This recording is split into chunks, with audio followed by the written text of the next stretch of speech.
Good morning, everyone.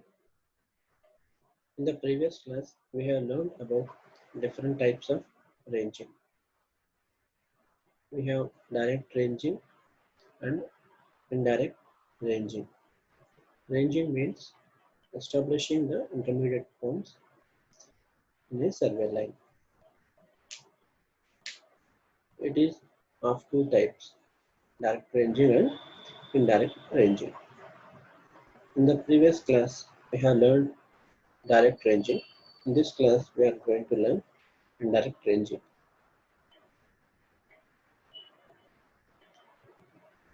We will see how indirect ranging is done by using line ranger. The line appears as a small reflecting instrument. The line ranger is a small reflecting instrument used for fixing the intermediate points on the chain line. It consists of two right-angle isosceles triangular prisms placed one above another. We can observe this diagram. Here, two rectangular isosceles prisms are placed one over another. If the line is not in ranging, then we can see two lines at a distance apart like this.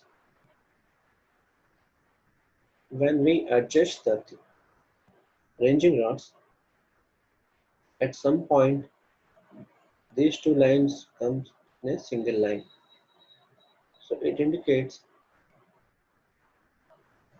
the ranging is done. So by using line ranger, we can do ranging like this.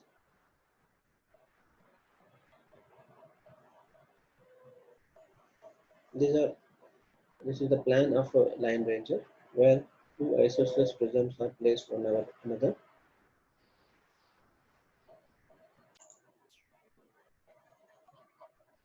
Here, when the line is not ranged, we can see the ranging rods like this at distances, which are at some distances. This is one ranging rod and this is another ranging rod. This is the reflection of top prism and this is the reflection of bottom prism, which are placed in a case. This diagram indicates the ranging is not done perfectly. We have to adjust the ranging rod in such a way that two ranging rods should appear in a straight line, vertical straight line. So this diagram indicates ranging is done because two straight lines are in same line. We can observe the top prism and bottom prism where the two ranging dots are coinciding. So it indicates ranging is done. In this way, line ranger helps to take indirect ranging. To establish an intermediate point P in the line, the ranging rods A and B are used. The observer stands approximately in the line near P and holds the instrument at the level of I. Rays of light from A after striking the diagonal of lower prism is reflected and enters the surveyor's eye. Similarly, we have another prism at B, ranging rod at B. Another light reflects from B, enters the surveyor's eye in the upper prism. The two images which are reflected from A and B ranging rods are one over the other. They are in same vertical plane. It indicates ranging is done perfectly. So we need to adjust the ranging rod at B such that it comes in line with A. The point is transferred on ground using plumb bob. If not, the surveyor has to move laterally till two images are coinciding with each other. Sometimes the two ranging dots may not come in a single line in a vertical plane. Then surveyor has to move laterally. The two images are coinciding with each other. So the point at which two images coincides is a point on a line between ranging dots A and B, which means we have established the point A on a line AB. Here one of the prisms are adjustable.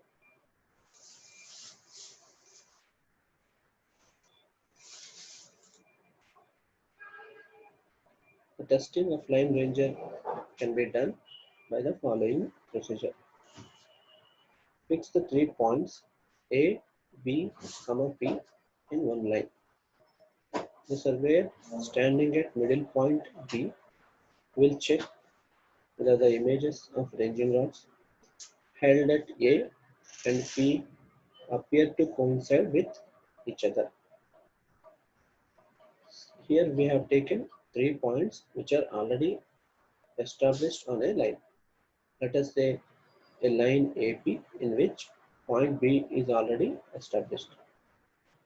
For testing the line ranger, we have to set the instrument at B and observing the ranging rods at stations A and P.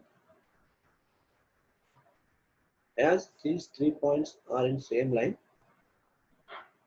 the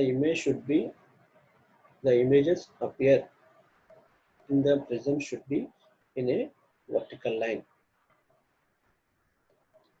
If not, another prism is to be adjusted by adjusting the screw. Till both the images coincide with each other. So in this way we can test the line ranger.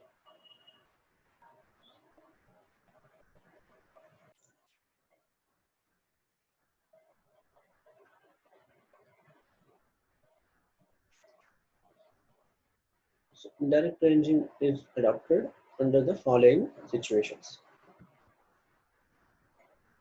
When two ends of a line are visible, then we can go for direct ranging. When two ends of a line are not visible or not intervisible due to high ground or a hill, then we have to go for indirect ranging. When the ends of a line are not distinctly visible from one another, again then we have to go for indirect ranging. In case of wooded field, we have to go for indirect ranging. These are the three cases where we will use indirect ranging. When the two ends of line are not intervisible due to high ground or hill, when the ends of a line are not distinctly visible from one another, or in case of wooded field.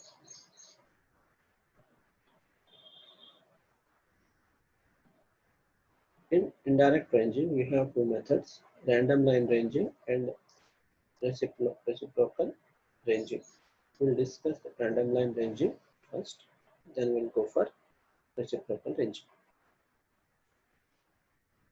We will see the necessity of indirect ranging. Necessity means why it is necessary for us to go for indirect ranging. If the survey line passes through a thick forest, it is not possible to range out the line by direct line method because the endpoints are not visible from the intermediate points.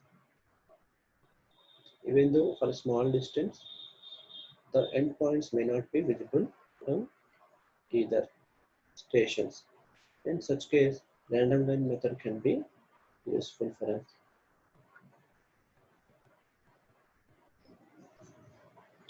This is a rough diagram which shows random line ranging.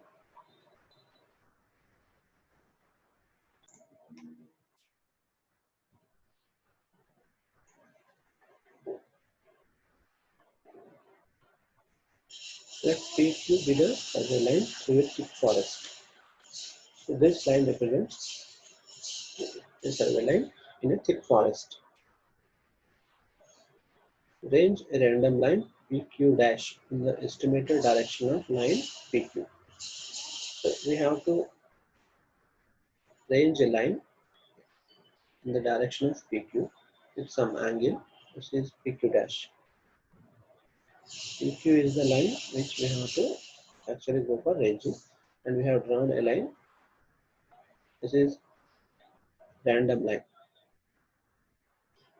such that PQ dash is clear of the trees and Q is visible from Q dash. Here we need to take one observation that PQ dash should be clear from all the trees and bushes in the forest. PQ is a line which are obstructed by many trees and obstructions. Whereas we have to draw a line PQ which is free from all the obstructions. And we have to make sure that Q and Q dash are also visible. So we have to draw a line PQ dash such that it is free from obstructions like trees and everything, and the last point Q dash should be visible from Q. Now erect the perpendicular Q dash Q on PQ. Then we have to draw a perpendicular from Q dash so that it touches point Q. The distance Q dash Q is measured. Therefore, PQ is equal to, we have already know the distance PQ dash because it is free from all the obstructions, and now we have erected a line Q dash Q of known distance. Therefore, the angle here is 90 degrees because it is a perpendicular drawn at Q dash. P Q dash Q represents a rectangle triangle. In a right angle triangle, we can calculate PQ by using Pythagoras theorem. PQ square is equal to PQ dash square plus Q dash Q square. In this equation, PQ dash is already known to us. Q dash Q is already measured.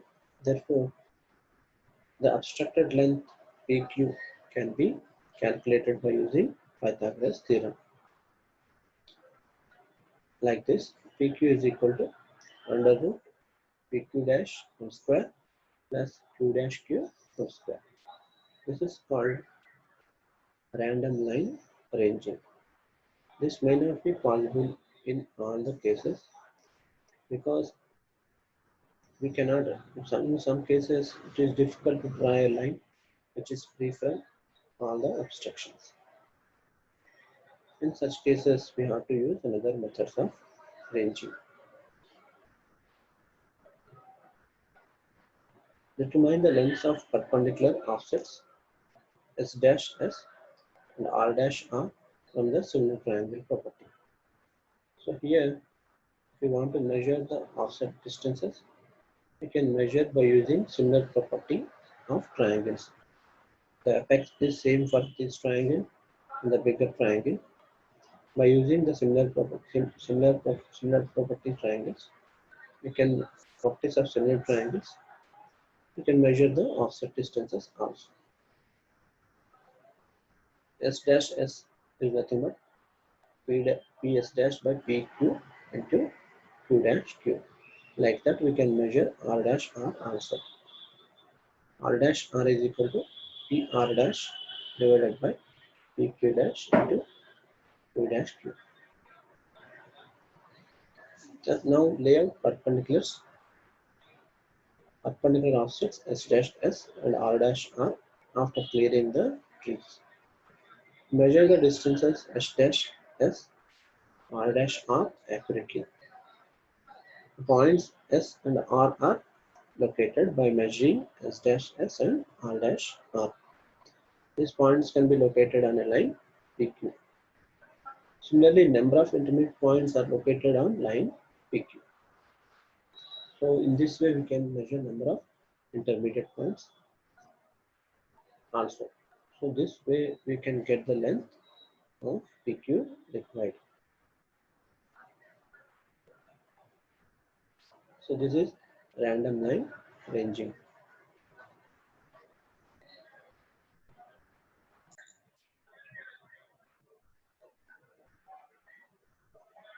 Now we will go for reciprocal ranging. When the high ground intervenes the two ends of a line, reciprocal ranging is adopted. This diagram shows a rough diagram of reciprocal ranging where the high ground between lines in between points A and B is intervened.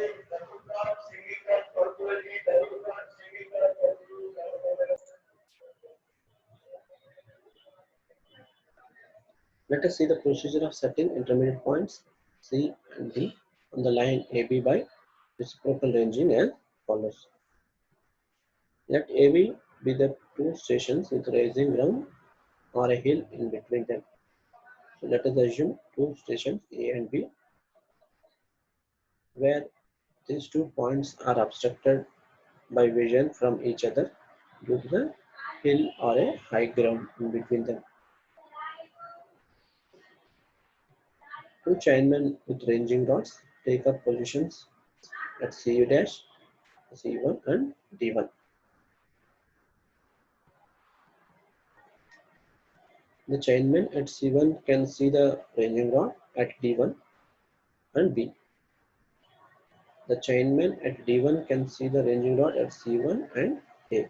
This is how we have to fix two stations C1 and D1, such that the chainman at C1 can see the ranging rods at D1 and B. At the same time, the chainman at D1 can see the ranging rods at C1 and A. The two chainmen then produce two line in each other alternatively. The chainman at D1 directs the chainman at C1 so that C2 comes in line with A. Similarly, the chainman at C2 directs the chainman at D1 so that D2 comes in line with B. By successively directing each other into line, their position will be changed until finally they are in the same line of AB.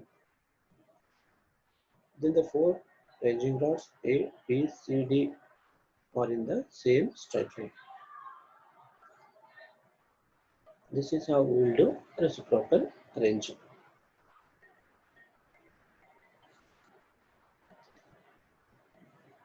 Now we have learned two methods of ranging, which are direct ranging and indirect ranging. We have learned the procedure of direct ranging as well as indirect ranging. In indirect ranging also we have two methods, random line method and reciprocal ranging method. We have learned these two methods also. Now we will see how a chaining is done on a flat ground. Chaining means measuring a particular distance on a flat ground using a chain. In all chaining operations, two men called chainmen are required. They are follower and leader.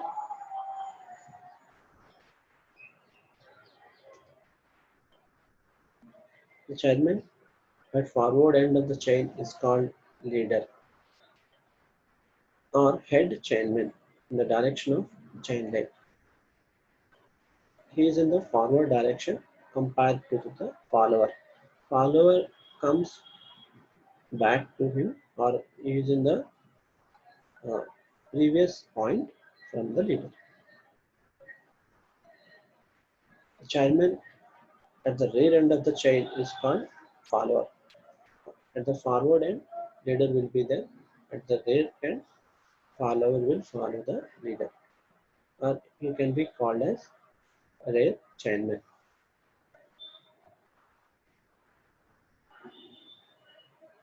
We will see different duties of leader as well as follower. First, we will discuss the duties of leader. He has to drag the chain forward from the starting point. To insert, he will insert the arrows at the end of every chain length which are being collected by the follower. The leader will carry some arrows in his pocket and he keeps on inserting at end of every chain length. And he has to obey the instructions of follower.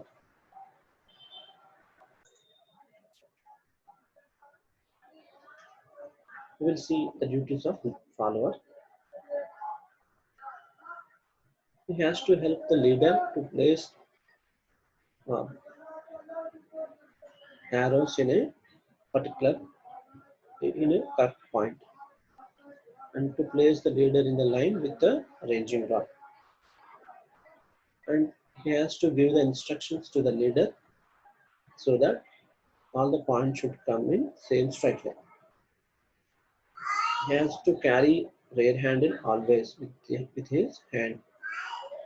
And one more thing he has to do, whenever leader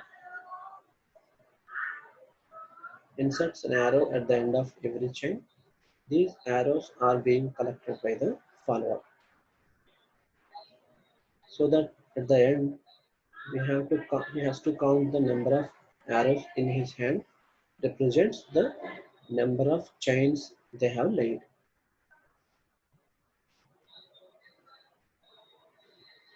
So this is how these are the duties of leader and follower. And we will see some of the operations in chain survey. The first operation we have to do in chain survey is unfolding the chain. Means we have to, the following procedure is to be adopted for unfolding the chain. Unfolding means completely opening the chain. First, remove the leather strap. Take both handles in left hand. Both the handles should be kept in left hand and remove the leather strap which is given for a chain. Throw the chain well forward with the right hand, keeping one handle in left hand. Take the entire chain in the right hand and as throw the chain well forward with the rigid hand, right hand. The leader, taking one handle of the chain, moves forward until the chain is extended to its full length. This is called unfolding the chain. The leader has to take one handle of the chain because he cannot throw an entire chain, so he has to extend to its full length. This is called unfolding the chain. This method is adopted in unfolding the chain. We will see method of chaining. To chain a line, the follower places the zero handle of the chain at the beginning of the line. At the starting point, the follower will stand and he will keep one of the handle so that it represents the beginning point of the line. He stands firmly on the handle with the heel on it so that it will not move here and there. So he has to stand firmly on the starting point. The leader, taking 10 arrows in one hand and the other hand, and the ranging rods in the other hand, drags in the forward direction. The leader stands to one side of the line and holds the rod vertically in contact with and faces the follower. Using the code of signals, which we have already discussed, the follower directs the leader to move the rod right or left until it exactly in line with the previous points. Means he has to help the leader for ranging purpose. The leader then marks the position of the rod by making a hole.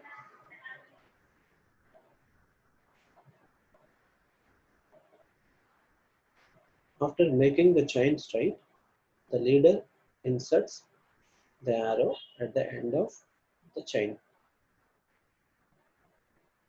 The leader then picks up the ranging rods and remaining 9 arrows and swing the chain. The follower carrying the rear handle comes up to the arrow, calls out chain or tape to give warning to leader that he has reached a chain length. Now the follower holds the handle against the arrow and the leader wags the other handle of the chain, inserts the arrow after end of each chain line by ranging. The whole process is repeated until the end of line is reached. When leader inserts the 10th arrow, calls out arrows or 10. It means all 10 arrows are completed. Then the follower moves to the 10th arrow and marks the end of 10th chain by erecting a ranging rod. He then counts his arrows. To measure the fractional length of the chain, it means the chain length may not be in the multiples of complete chains. Therefore, we will have some fractional length. We will measure the fractional length of the chain. To measure the fractional length of the chain, the leader should drag the chain beyond the end station. Then the leader reads the fractional measurement by counting number of links. Each link represents 0.2 centimeter for a metric chain. Therefore, the fractional length is measured in terms of links. The chain is marked by tallies at every 5 meters and small brass rings at every 1 meter. In taking measurements, observe the tag immediately before the point. We can add these number of tags to the total chain length. Count the number of rings and links from in the forward direction to the end of a line. Bring the two halves of the chain towards each other by pulling the chain by the middle. I want to tell you another point that if some fractional length is still remain, that length may be measured by using tape for exact measurement. Commencing from the middle, take two pairs of links at a time in the right hand. Place them obliquely across the others in the left hand. This is how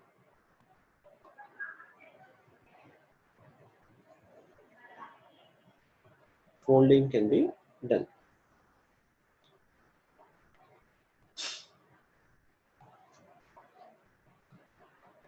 So in this, we have learned the testing of chain and,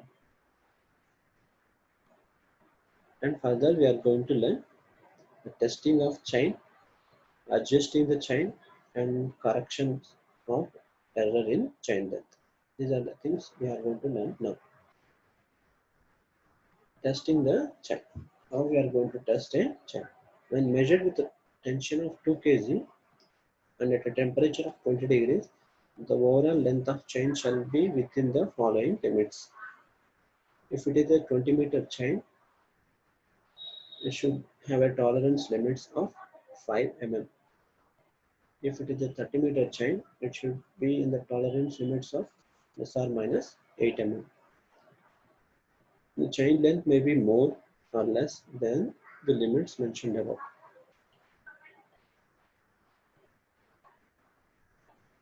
The chain may be shortened due to the following reasons.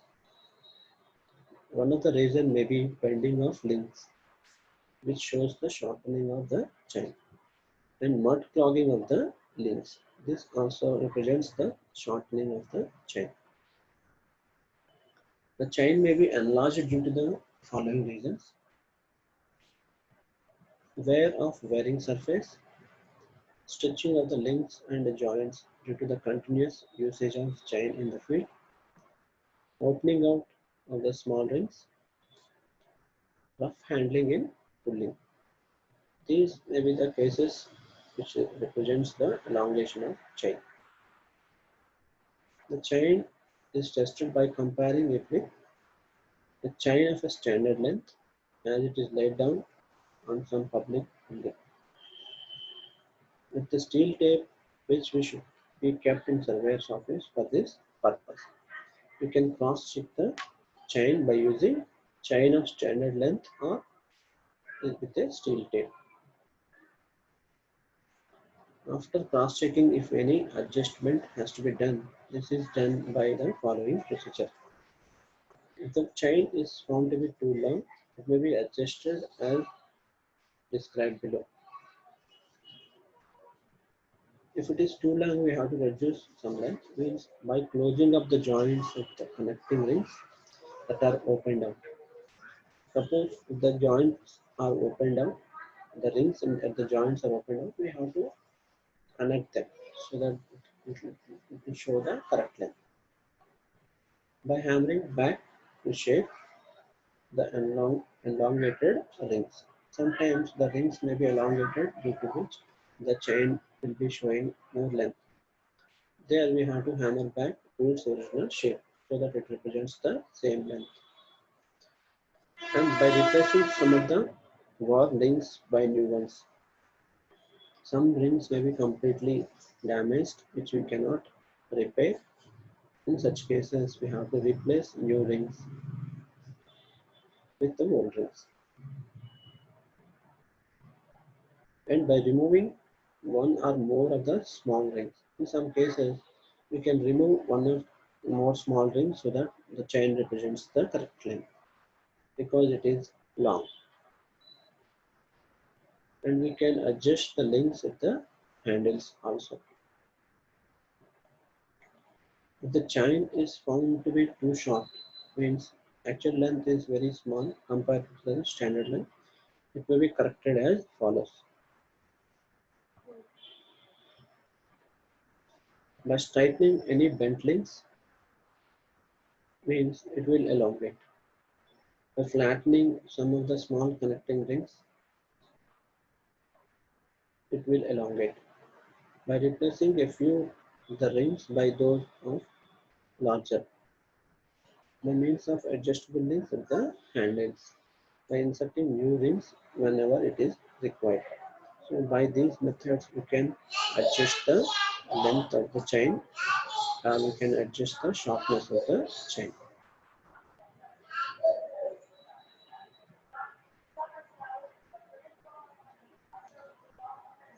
Let us see how the error in chain length between correct chains are measured. If the chain used for small measurements is too long or too short, the standard length can be corrected by the following formula. The correct length of the length of the line is equal to L dash by L into measured length of the line, which is measured by the incorrect chain, where L dash is equal to incorrect length of chain, L is true length of the chain, measured length of the line means we have measured with the wrong chain, that is the measured length of the line. Use plus sign when the chain is too long and minus sign when the chain is too short. When an area has to be measured with a chain of some error, the true area can be written as true area is equal to L dash by L whole square into measured area. For length, for true length, we have to write the formula L dash by L into measured length. For true area, it is L dash by L whole square into measured area. When the volume has been measured with a chain of some error, the true volume is found by L dash by L whole cube into measured volume. So here we can represent for length, it is L dash by L. For area, it is L dash by L whole square. And for volume, it is L dash by L whole cube.